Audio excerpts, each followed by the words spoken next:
ಅಷ್ಟಸಿದ್ಧಿ ನವನಿಧಿಗೆ ದಾತ असवरदेन जानकी माता राम रसायन तुमरे पास सदा रहो ರಘುಪತಿ ಕೆ ದಾಸ. ಏನಿದು ಹನುಮಾನ್ ಚಾಲೀಸ್ನ ಸಾಲುಗಳು ಅಂತ ಅನ್ಕೊಂಡ್ರ? ಖಂಡಿತವಾಗ್ಲೂ ಹೌದು. ಈ ಒಂದು ಸುಂದರವಾದ ಹನುಮಂತನ ಮೂರ್ತಿಯನ್ನು ನೋಡ್ತಾ ಇದ್ರೆ ಹನುಮಾನ್ ಚಾಲೀಸ ತಾನೇ ಬಾಯಿಗೆ ಬರುತ್ತೆ. ಈ ಒಂದು ಅಪರೂಪದ ಇಷ್ಟಸಿದ್ಧಿ ಹನುಮಂತ ದೇವರು ಇರೋದು ಚಿಕ್ಕಮಗಳೂರು ಜಿಲ್ಲೆಯ ಕೊಪ್ಪ ತಾಲೂಕಿನ ಹರಿಹರಪುರದಲ್ಲಿ.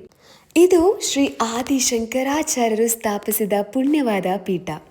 ಭಗವದ್ಗೀತೆಯಲ್ಲಿ ಭಗವಂತ ಶ್ರೀಕೃಷ್ಣ ಹೇಳಿದ ಅದ್ಭುತವಾದ ಸಾಲಿದೆ. ಯಾವುದು ಅಂತ ಹೇಳಿದರೆ, ಯದಾ ಯದಾ ಹಿ ಧರ್ಮಸ್ಯ ಗ್ಲಾನಿರ್ಭವತಿ ಭಾರತ ಅಂತ ಹೇಳಿದರೆ, ಧರ್ಮ ಕ್ಷೀಣಿಸಿದಾಗ ಭಗವಂತನೇ ಲೋಕ ರಕ್ಷಣೆಗಾಗಿ ಅವತರಿಸಿ ಬರ್ತಾನೆ ಅಂತ.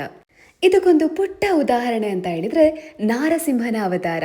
ನಮಗೆಲ್ಲ ಭಕ್ತ ಪ್ರಹ್ಲಾದನ ಕತೆ ಗೊತ್ತೇ ಇದೆ. ಭಕ್ತ ಪ್ರಹ್ಲಾದನ ಅಚಲವಾದ ನಂಬಿಕೆಯನ್ನು ಉಳಿಸೋದಕ್ಕೋಸ್ಕರ ಶ್ರೀಕೃಷ್ಣ ಪರಮಾತ್ಮ ನಾರಸಿಂಹ ಅವತಾರವನ್ನೆತ್ತುತ್ತಾರೆ. ನಾರಸಿಂಹನ ಅವತಾರದಲ್ಲಿ ಹಿರಣ್ಯಕಶಿಪಿನ ವಧೆ ಕೂಡ ಆಗುತ್ತೆ. ಅಂತಹ ಅದ್ಭುತವಾದ ನರಸಿಂಹನ ಅವತಾರವನ್ನು ನೀವು ಈ ಒಂದು ಪುಣ್ಯ ಕ್ಷೇತ್ರವಾದ ಹರಿಹರಪುರದಲ್ಲಿ ನೋಡ್ಬೋದು. ಶಾಸ್ತ್ರಗಳಲ್ಲಿ ನರಸಿಂಹದೇವರನ್ನ ಉಗ್ರಂ ವೀರಂ ಮಹಾವಿಷ್ಣುಂ ಅಂತ ವರ್ಣಿಸ್ತಾರೆ. ಅಂತ ಹೇಳಿದ್ರೆ ಉಗ್ರತೆಯಲ್ಲೂ ಕರುಣೆಯನ್ನು ತೋರುವ ಕರುಣಾಮಯ್ಯಾತ.